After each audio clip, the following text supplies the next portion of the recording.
The blizzard hit Malad City, Idaho with the fury of a wounded bear, and Kelley stood shivering outside the general store with nothing but desperation keeping her upright.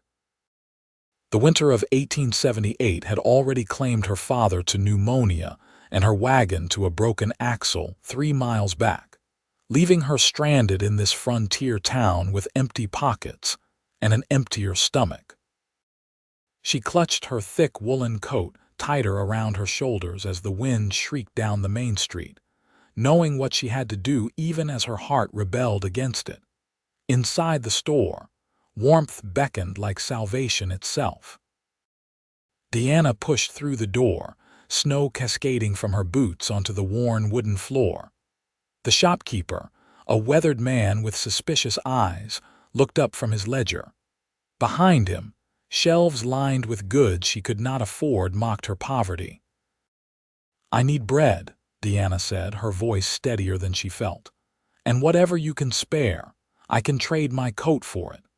The shopkeeper's gaze swept over her threadbare dress beneath the coat, calculating. "That coat worth something in this weather. You sure about this, miss?" Deanna nodded, already unbuttoning it with numb fingers.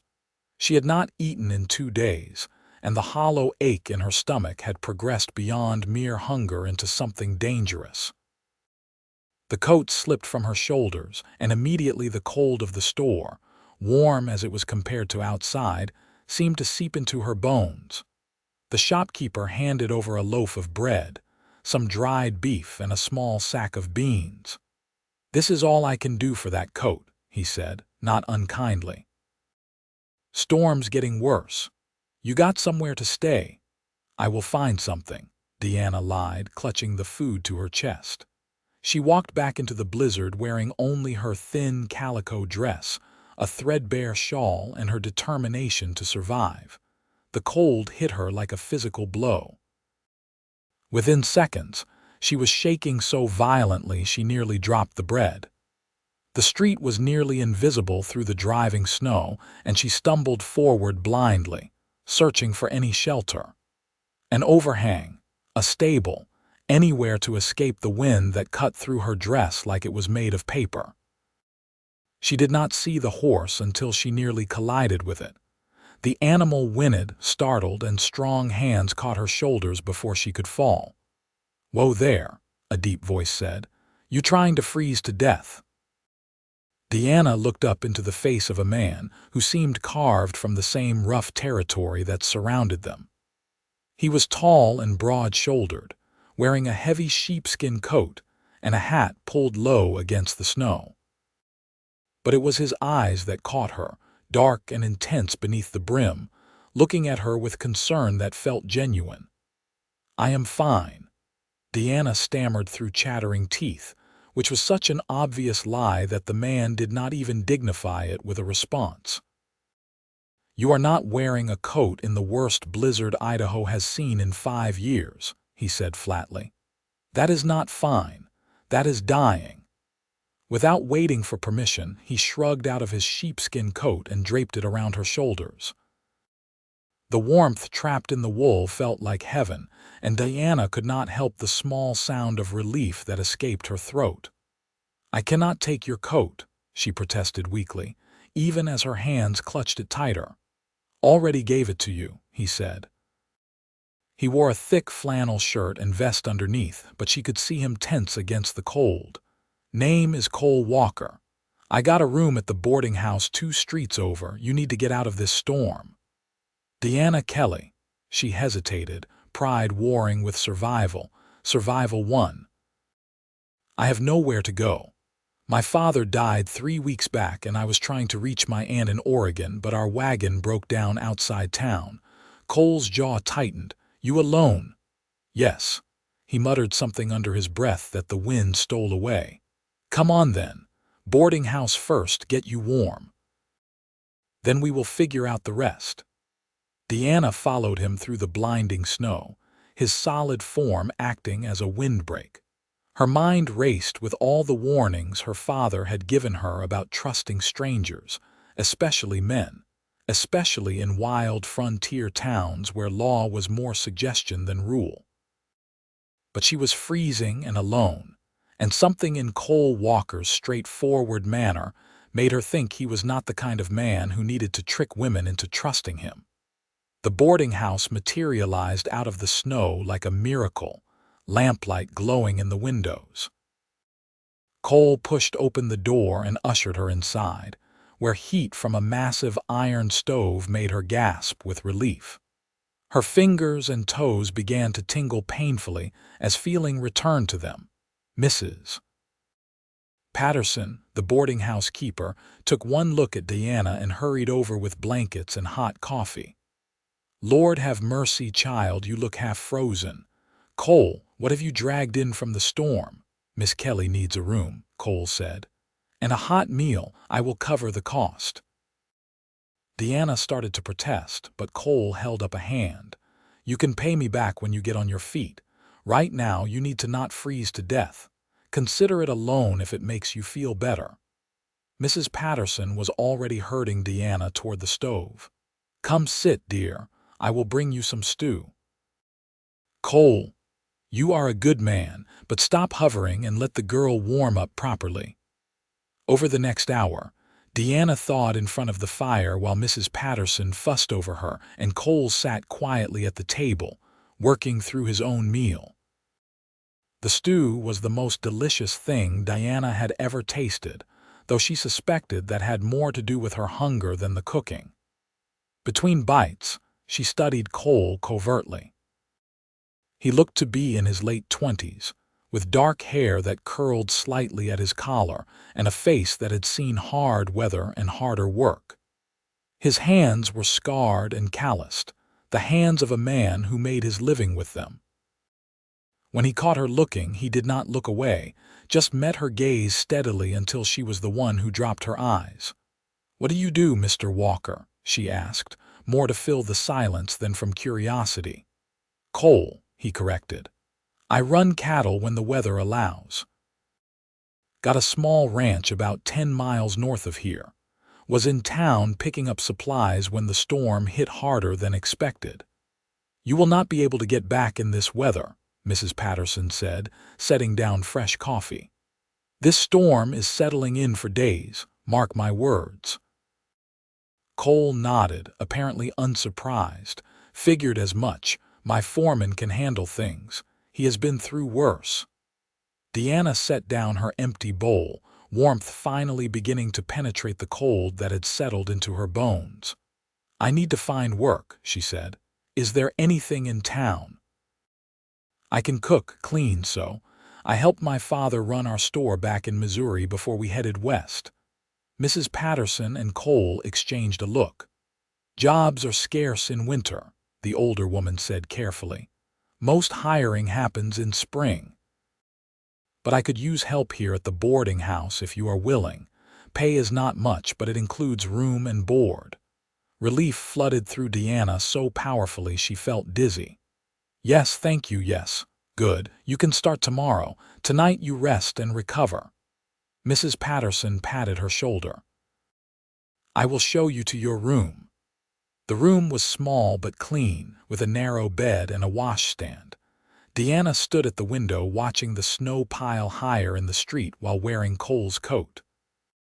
She knew she should return it, but she was reluctant to give up its warmth and the faint scent of leather and pine that clung to the wool. A knock at the door made her turn. Cole stood in the hallway, holding a bundle. "Thought you might need these," he said, handing her a spare shirt and some thick socks. "They will be too big, but they are warm." "Mr. Walker, Cole, you have already done too much," Diana said, but she took the clothes anyway. "My mama did not raise me to let women freeze in snowstorms," he said simply. "Get some rest, Miss Kelley. Storm like this, we are all stuck here for a while anyway." He turned to leave, but Diana found herself speaking before she could think better of it. "Why are you helping me?" "You do not know me at all." Cole paused, looking back over his shoulder. "Maybe that is exactly why. Sometimes it is easier to help a stranger than someone you know. Less complicated." His expression softened slightly. "Besides, you reminded me of someone, my sister. She died of fever 5 years back. About your age, same determined look in her eyes even when things were falling apart around her." "I am sorry," Deanna said quietly. "Me too." Cole tipped his hat. "Sleep well, Miss Kelley. The storm raged for 3 days." During that time, Diana began working at the boarding house, grateful for the structure and purpose it gave her days. She cleaned rooms, helped with cooking, and learned the rhythms of the establishment. Mrs. Patterson was a fair employer, if exacting, and the other residents were mostly solitary men who came and went with little fuss. Cole remained in town, trapped like everyone else by the relentless snow. Deanna found herself aware of his presence in ways that made her uncomfortable. He was unfailingly polite, treating her with the same straightforward respect he showed Mrs. Patterson. But there was something in the way his gaze lingered on her sometimes that made her pulse quicken. On the third evening, the storm finally broke. Deanna was serving dinner when Cole came down from his room, looking restless. "I will head out at first light," he announced. "Need to check on my cattle and see what damage the storm did." Mrs. Patterson nodded. "You be careful out there. Snow will be deep." Cole's eyes found Deanna across the dining room. "Miss Kelley, could I speak with you a moment?" They stepped into the hallway, away from the curious ears of the other boarders. In the lamplight, Cole looked uncertain for the first time since Deanna had met him. "I wanted to make sure you are settled before I go," he said. "You have work here and a place to stay." "Thanks to you," Deanna said. "I still owe you for the room and the meals before Mrs. Patterson hired me." Cole waved that away. "Consider it a welcome to Idaho gift." "But I was thinking about what you said, about heading to Oregon to your aunt. You still planning on doing that come spring?" Deanna had been trying not to think about it. "I do not know. I do not have the money for passage, and I am not even certain my aunt is still there.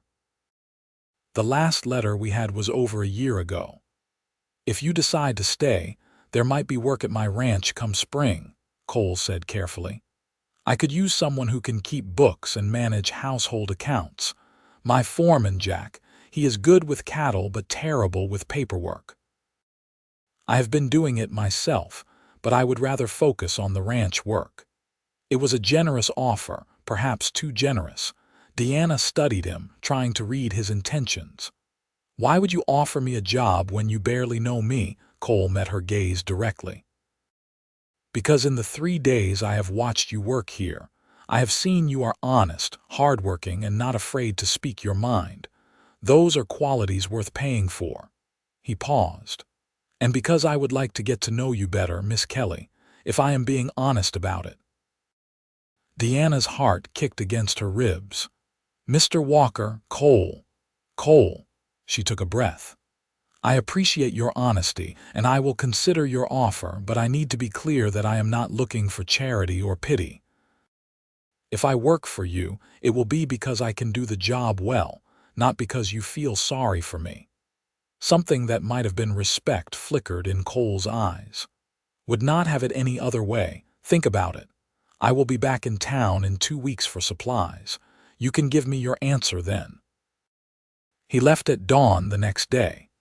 Deanna watched from the window as he loaded his supplies onto his horse and rode north through the deep snow. She told herself she was just making sure he got off safely, that her interest was merely the natural concern one person had for another who had shown them kindness. She did not quite believe it. The next 2 weeks passed in a blur of work. Deanna threw herself into her duties at the boarding house, trying not to think about Cole's offer or the way her pulse had raced during their conversation. She was 22 years old, alone in a territory she did not know, with no family and few prospects. Taking a job on a ranch owned by a man she barely knew was risky at best, potentially dangerous at worst. But Cole Walker did not feel dangerous. He felt solid. trustworthy. And there had been something in his eyes when he said he wanted to get to know her better that made her wonder if maybe, just maybe, she was allowed to want something for herself instead of just surviving. Mrs. Patterson noticed her distraction. "That Cole Walker is a good man," she said one evening as they washed dishes. "Been coming to this boarding house for 3 years, always pays on time, always respectful, has a reputation as a fair employer too. His ranch is small but doing well. Is he married?" Deanna asked before she could stop herself. Mrs. Patterson smiled knowingly. "Widowed. His wife died in childbirth 7 years ago along with the baby. He was only 21 himself. From what I hear, he has kept to himself since then. No one special, if that is what you are asking." Deanna focused very hard on the plate she was scrubbing. "I was just curious. Sure you were." When Cole returned to town exactly 2 weeks later, Diana had made her decision. She found him at the general store looking at new tack for his horses. Her heart was pounding, but she kept her voice steady. "Mr. Walker, Cole, if your offer still stands, I would like to accept the position at your ranch." Cole turned to face her fully, and the smile that spread across his face transformed him from handsome to devastating. "The offer stands." "When can you start?" "Mrs. Patterson has agreed to let me go at the end of the month. That gives her time to find someone else to help." "That works fine. Spring thaw is still a ways off anyway." Cole hesitated, then reached into his pocket and pulled out a small leather pouch. "Advance on your wages, so you can get proper clothes and supplies for ranch work. And before you argue, this is business. I cannot have my bookkeeper freezing because she does not have a decent coat." Diana took the pouch, feeling the weight of coins inside. It was more than fair. "Thank you. I will keep careful accounts." "I know you will." They stood in the middle of the general store, snow melting off their boots, smiling at each other like fools until the shopkeeper cleared his throat pointedly. The next few weeks felt like waiting for her life to truly begin. Deanna bought sensible dresses that could withstand ranch work, sturdy boots, and a new coat, warm and practical. She saved every penny she could from her wages at the boarding house, wanting to have some independence when she moved to Cole's ranch. Pride was a hard thing to swallow, but she was learning that sometimes accepting help was not the same as accepting charity. Cole came to town 3 more times before the end of the month, always finding reasons to stop by the boarding house. He brought Deanna books, saying his small ranch library needed weeding out. He asked her opinion on household supplies he was ordering. Each visit was brief, proper, and left Deanna more confused about what exactly was developing between them. "He is courting you, Mrs. Patterson finally said, exasperated. In his own awkward way. "That man has been alone too long to remember how it is done, but those visits are not about books and supply lists." "We barely know each other," Deanna protested. "And how do you propose to fix that?" "Time, girl. That is how people get to know each other. And you cannot do that if you are too scared to see what is right in front of you." On the last day of February, Cole arrived with a wagon to collect Deanna and her belongings. The sun was shining, and the snow had melted enough to make the roads passable. Deanna said her goodbyes to Mrs. Patterson with genuine regret. The older woman had become something like a friend. "You need anything, you send word," Mrs. Patterson said, hugging her tightly. "And do not let that cowboy work you too hard." The ride to Cole's ranch took 3 hours through rolling hills still patched with snow. Cole kept up a steady stream of conversation, pointing out landmarks and telling stories about the territory. Deanna found herself relaxing, laughing at his dry humor, asking questions about the ranch and the work that awaited her. The ranch itself was modest but well-maintained. A sturdy 2-story house sat in a clearing, with a barn, bunkhouse, and several outbuildings arranged around it. Cattle grazed in the distance, dark shapes against the melting snow. "It is not much," Cole said, suddenly sounding uncertain, "but it is home." "It is wonderful," Deanna said honestly. After weeks in the cramped boarding house, the open space and clean air felt like luxury. Cole's foreman, Jack Reynolds, came out to meet them. He was an older man with graying hair and a weathered face that broke into a warm smile when Cole introduced Deanna.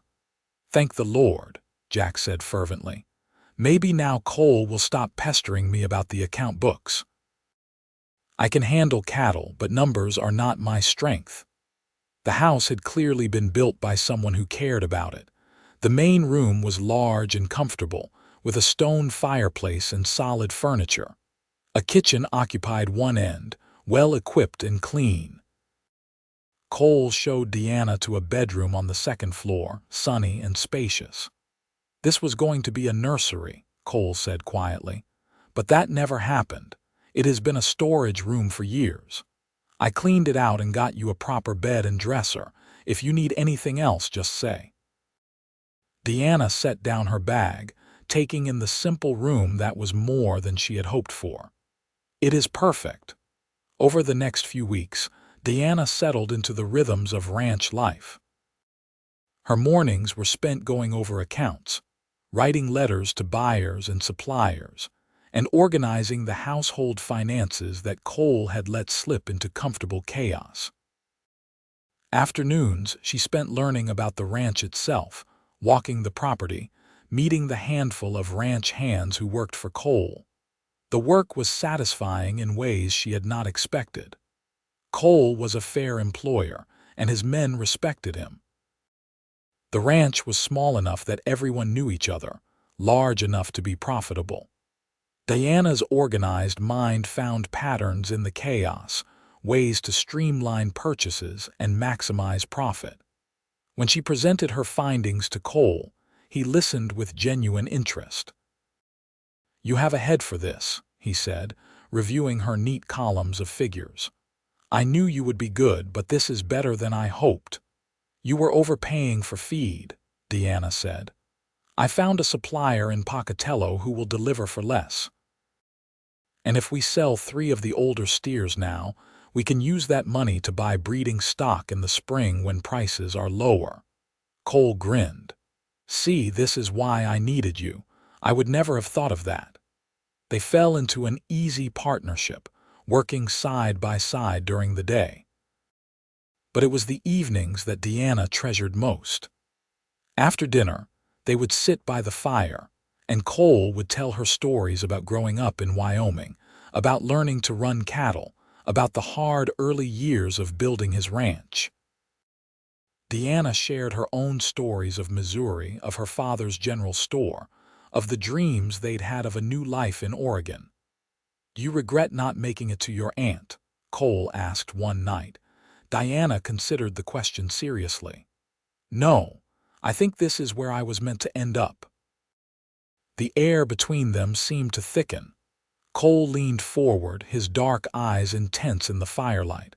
"Deanna, I need to be honest with you about something." Her heart began to race. "What is it?" "When I gave you my coat that day in the snow, I did not know you. You were just a woman who needed help. But every day since then, I have been grateful that storm hit when it did, because it brought you into my life." He paused, seeming to search for words. "I know it has not been long, and I know I am not good at pretty speeches, but I care about you, Deanna. More than I have cared about anyone in a long time.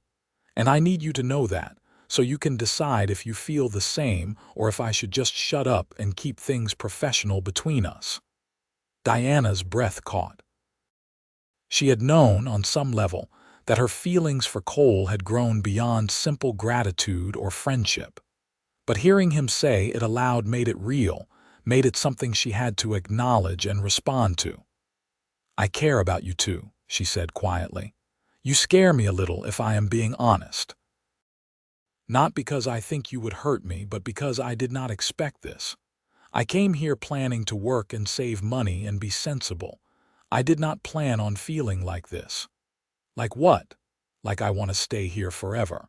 Like this ranch is becoming home. Like you are becoming important to me in ways I do not fully understand yet. Cole stood and crossed to her chair, kneeling beside it so they were eye to eye. Then let's figure it out together. No pressure, no expectations. Just time to see where this goes. Deanna reached out and touched his face, feeling the rough stubble along his jaw. I would like that. Cole turned his head and pressed a kiss into her palm, and Deanna felt the touch all the way through her body. When he leaned in to kiss her properly, she met him halfway, and the kiss was gentle and searching and full of promise. Spring arrived in full force, turning the landscape green and bringing new life to the ranch. The cattle were turned out to pasture, new calves stumbled after their mothers, and the work increased tenfold. Deanna found herself learning aspects of ranch life she had never imagined, from helping with difficult births to riding out to check fences. Cole taught her to ride properly, patient with her initial fear of the large animals. Horses can sense nervousness, he said, steadying her as she mounted. You have to trust yourself before they will trust you. By late April, Deanna could ride well enough to accompany Cole on his rounds. They would spend long days checking cattle, repairing winter damage, planning for the summer grazing season. The physical work was exhausting but satisfying, and Diana felt herself growing stronger, more confident. Their relationship deepened with the changing season. Cole courted her with quiet gestures. Wildflowers left on her desk, her favorite meals prepared on evenings when she was especially tired, books he thought she would enjoy.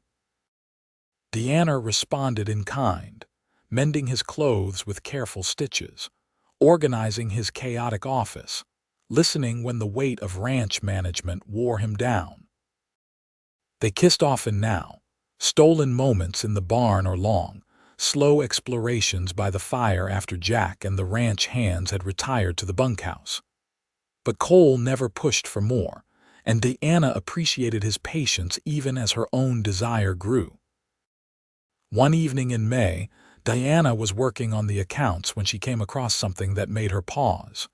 It was a notation in Cole's handwriting from the previous year, a large payment to the boarding house. "Cole," she called, "can you come look at this?" He appeared in the doorway, wiping his hands on a rag. "What did you find?" "This payment to Mrs. Patterson. It is marked as rent, but it is for 6 months in advance."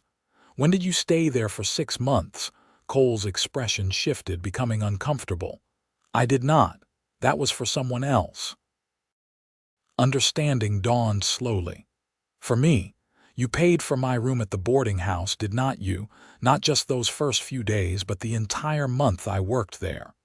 "You needed a place to stay," Cole said defensively, "and I could afford it."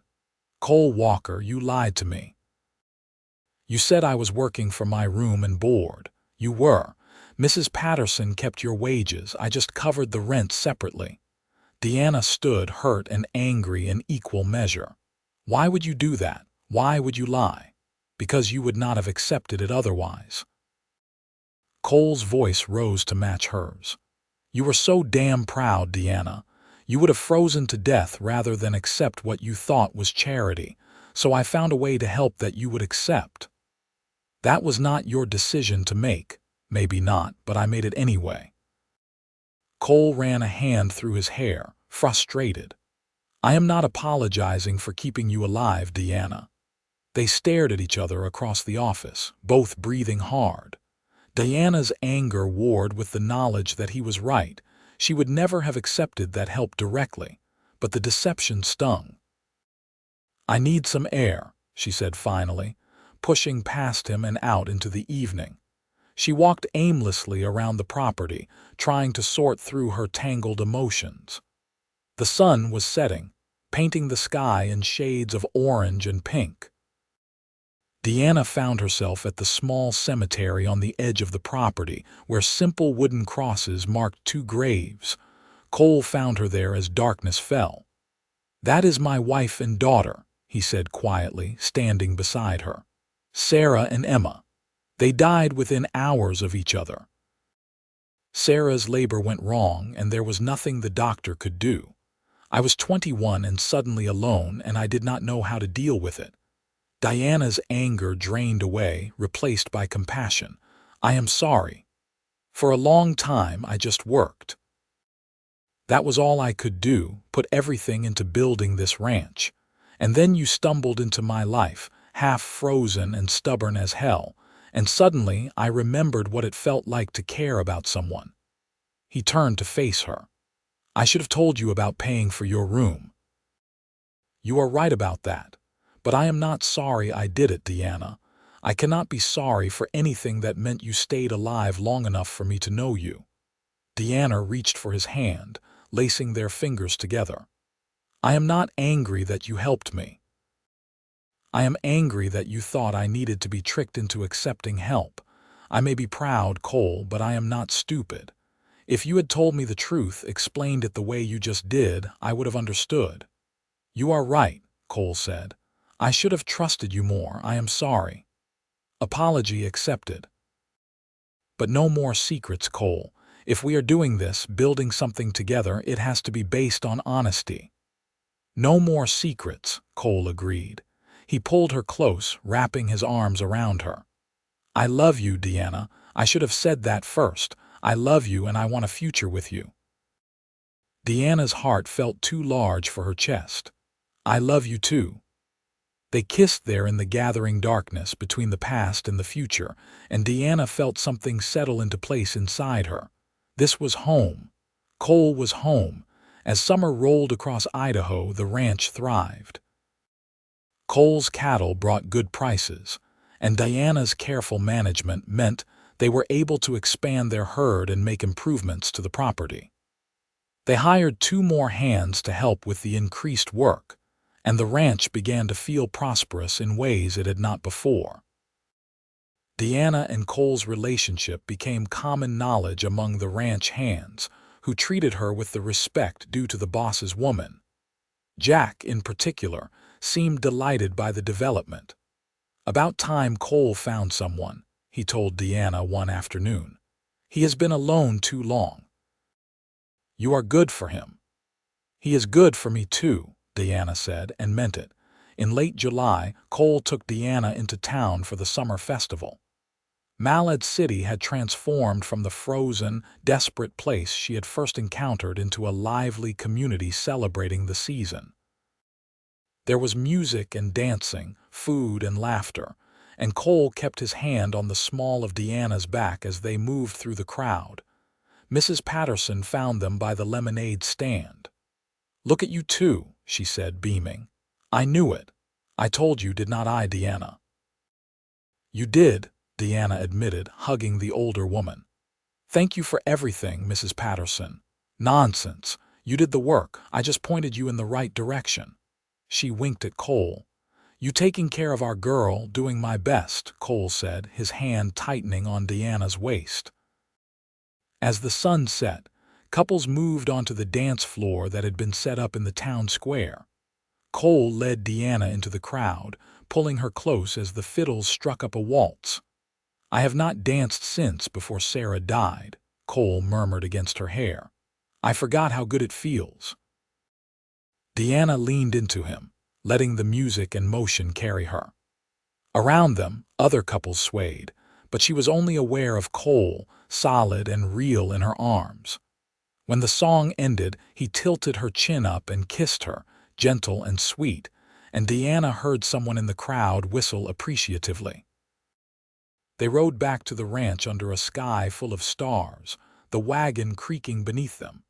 Diana sat close to Cole, her head on his shoulder, feeling content in a way she had never experienced before. "Marry me," Cole said suddenly.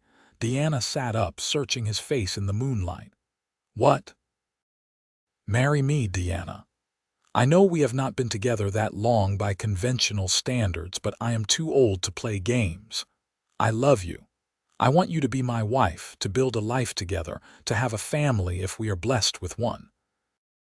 I want to wake up next to you every morning and fall asleep beside you every night.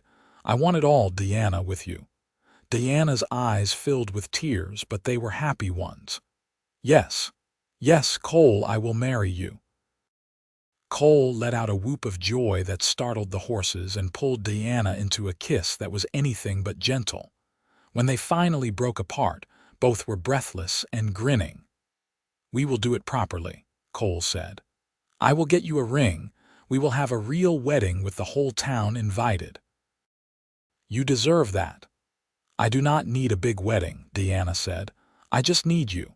You are getting both."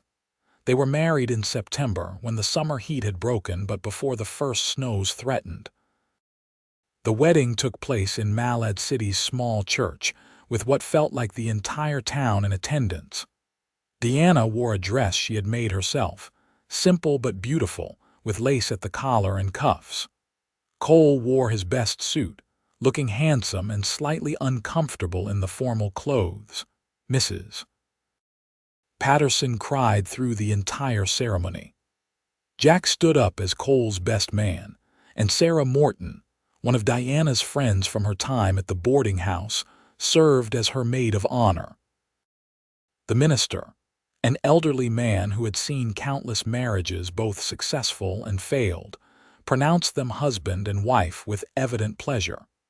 The reception was held at the boarding house, with food and drink and music that lasted well into the night. Deanna danced with Cole, with Jack, with half the men in town, but it was always Cole's arms she returned to, Cole's eyes that sought her out across the crowded room. As the evening wound down, Cole spirited her away to the wagon he had prepared. The bed was lined with blankets and pillows, and when they were clear of town, he stopped in a meadow Deanna loved and helped her down. "I wanted our first night as husband and wife to be special," he said, gesturing to the setup he had created. "I thought we could sleep under the stars." Deanna looked at the man who had given her his coat, his name, his home, and his heart, and felt overwhelmed with love. "It is perfect." They made love for the first time there in the meadow, gentle and exploratory, learning each other's bodies with patience and care. Afterward, lying in Cole's arms under the vast Idaho sky, Deanna felt complete in a way she had never imagined possible. "Thank you," she whispered. Cole kissed her forehead. "For what?" "For seeing me that day in the snow, for not walking past, for giving me a chance at this life." "I am the one who should be thanking you," Cole said. "You brought light back into my world, Deanna. I was just existing before you. Now I am living again." Their first year of marriage was not without challenges. Winter came early and hard, testing their resources and resolve. They lost some cattle to the cold, and there were nights when Deanna worried they would not make it through. But Cole's experience and Diana's careful planning saw them through, and when spring arrived, they were still standing. Diana discovered she was pregnant in March. She had suspected for a few weeks but waited to be certain before telling Cole. When she finally shared the news, he picked her up and spun her around, laughing with pure joy. "We are having a baby," he kept saying, as if he could not quite believe it. "Deanna, we are having a baby." The pregnancy was not easy. Deanna suffered from severe morning sickness that lasted well into her second trimester, and the summer heat made her miserable. But Cole was attentive to the point of being overprotective, constantly worrying about her doing too much or working too hard. "I am pregnant, not made of glass," Deanna said more than once, but she secretly appreciated his concern. Their son was born on a cold November evening, arriving 2 weeks early and screaming loud enough to rattle the windows. The labor was long and difficult, and there were moments when Deanna understood in a visceral way why Cole had lost his first wife and child. But she was strong, and the midwife from town was skilled, and when they finally placed her son in her arms, every moment of pain was forgotten. "He is perfect," Cole said, his voice rough with emotion. He touched the baby's tiny hand with one finger, and the infant gripped it reflexively. "He is absolutely perfect." They named him Daniel Charles Walker. Daniel for Deanna's father, Charles for Cole's. The baby had dark hair like Cole and Diana's blue eyes, and from the beginning, he was strong and healthy. Cole was a natural father, patient and gentle with the baby in ways that sometimes surprised Deanna. He would walk the floor with Daniel for hours when the baby was fussy, singing old cowboy songs in his rough voice until the infant settled. He changed diapers without complaint and got up for night feedings even though he had ranch work waiting at dawn. "I missed this with Emma," he told Deanna one night as he rocked their son. "I will not miss it again." Watching Cole with their son, Deanna felt her heart expand with love she had not known existed. This life they had built together, this family they were creating, it was more than she had ever dreamed possible during those desperate days in the snow. Daniel thrived, growing into a robust baby who rarely cried and smiled easily. As winter gave way to spring, Deanna found herself pregnant again. This time the pregnancy was easier, and their daughter arrived in the autumn, a year and a half after her brother. They named her Clara Marie, and she was tiny and delicate where Daniel had been sturdy, with Cole's dark eyes and a temperament that promised she would be as stubborn as her mother. Cole held his daughter with tears streaming down his face, and Deanna understood that this was healing for him, erasing the pain of losing Emma with the joy of Clara's arrival. The years flowed past, marked by the changing seasons and the growth of their children. The ranch prospered under their joint management, growing from a small operation into one of the most successful in the territory. They added more land, built a new barn, and hired enough hands that Cole could take occasional breaks from the relentless work. Daniel grew into a serious boy who loved helping his father with the cattle. By the time he was 5, he was spending every possible moment in the barn or riding the gentle mare Cole had bought for him. Clara was her mother's shadow, following Deanna around the house and asking endless questions about everything. In 1886, when Daniel was 7 and Clara 5, Deanna discovered she was pregnant with their third child. She was 30 years old now, and the pregnancy felt different, harder on her body. Cole worried constantly, remembering his first wife, but Deanna refused to let fear rule her life. "We have done this twice already," she told him. "We can do it again."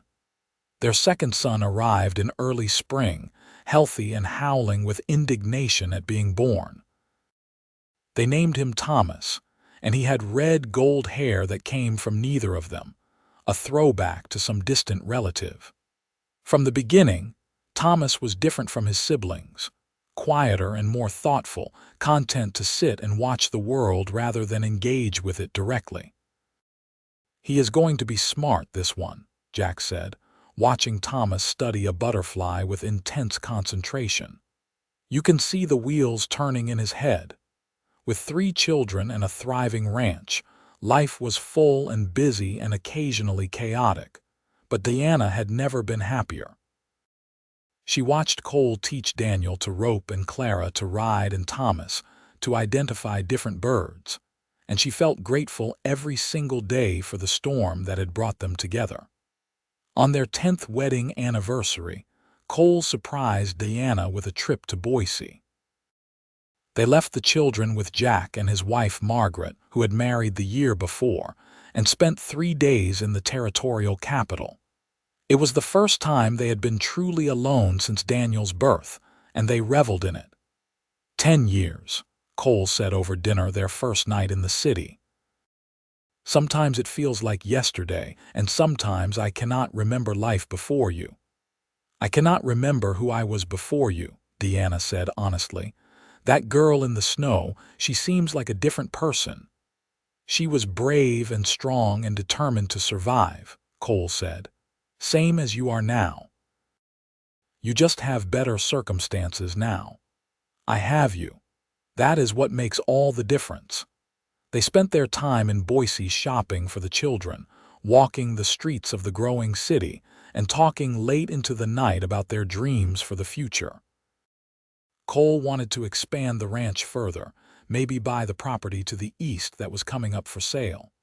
Deanna wanted to start a school for ranch children in the area, maybe hire a teacher to come live at one of the neighboring ranches.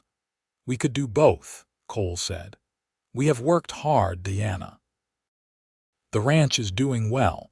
We can afford to think bigger now. When did we become successful? Deanna asked wonderingly.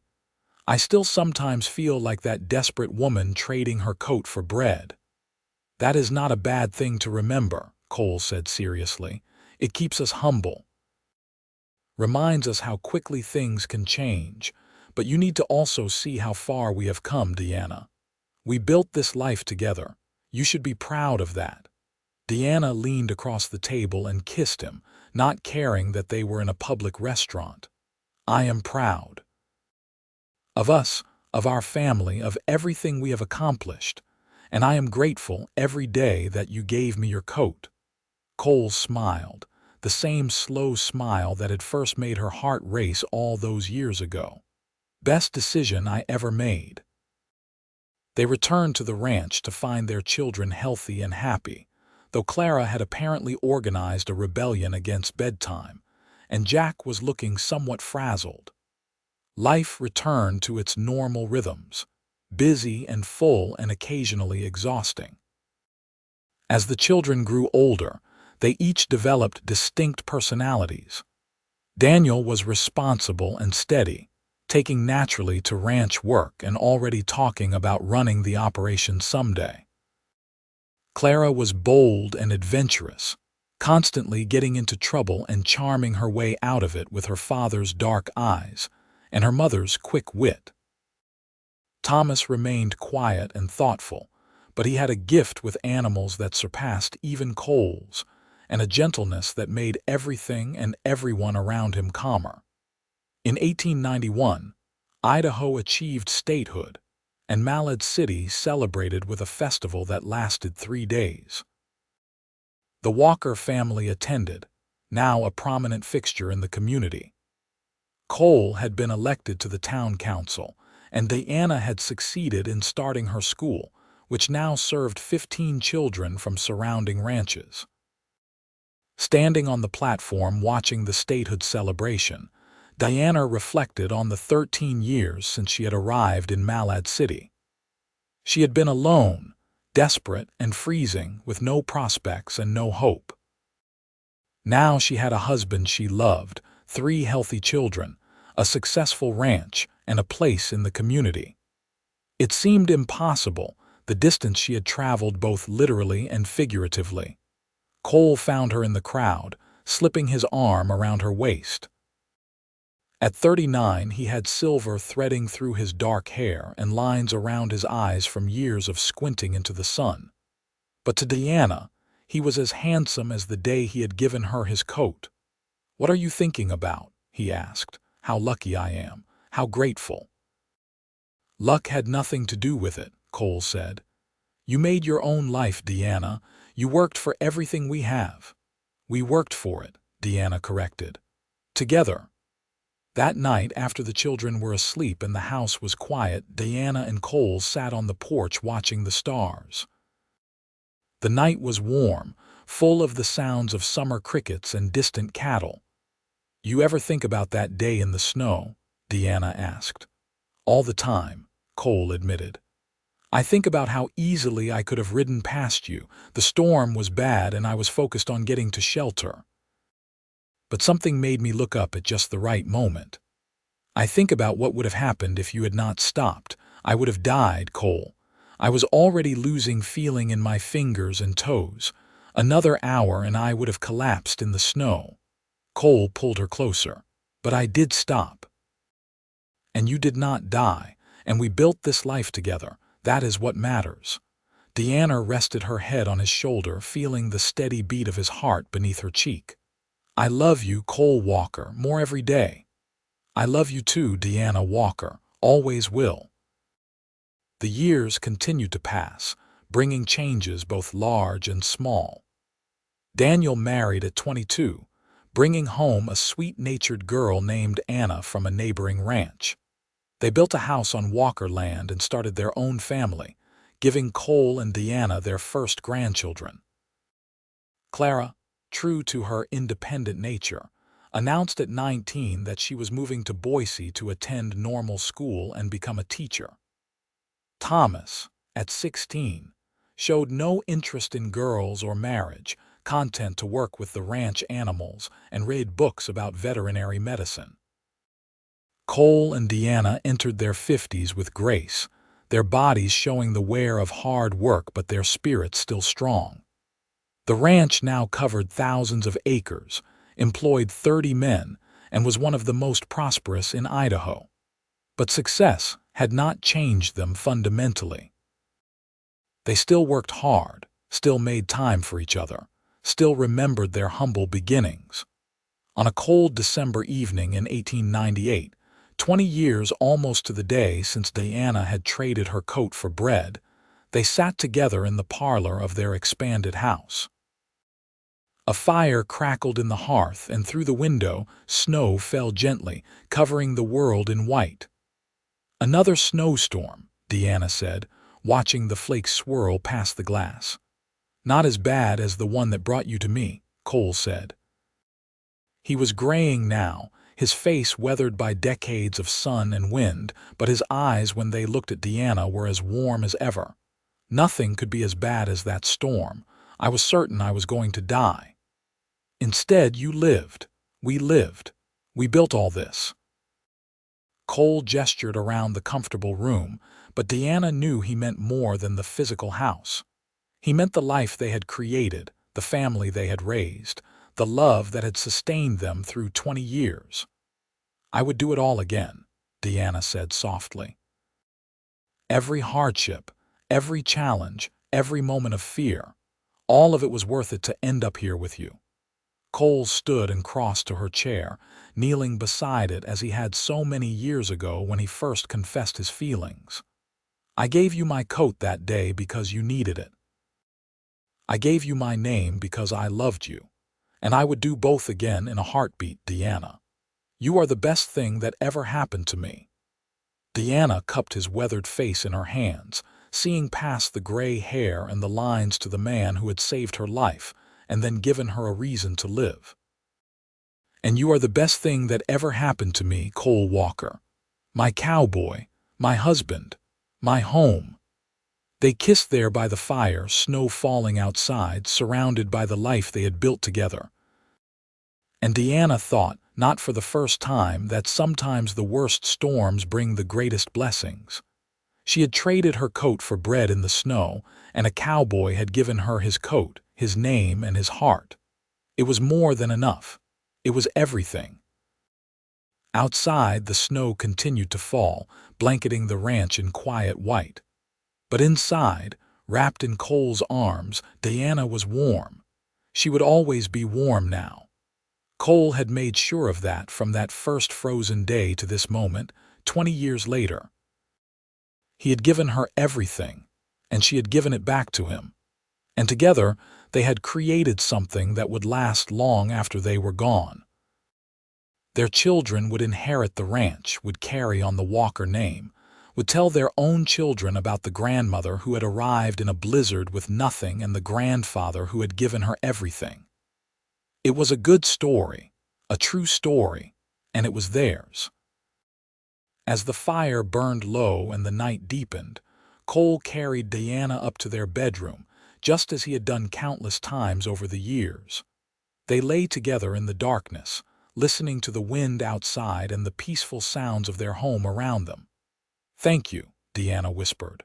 "For what?" Cole asked, though she knew he knew. "For stopping that day, for seeing me, for giving me a chance at this life." Cole kissed her temple, his arm tightening around her. "Thank you for taking the coat, for staying, for loving me back." "Always," Deanna promised. "Always and forever."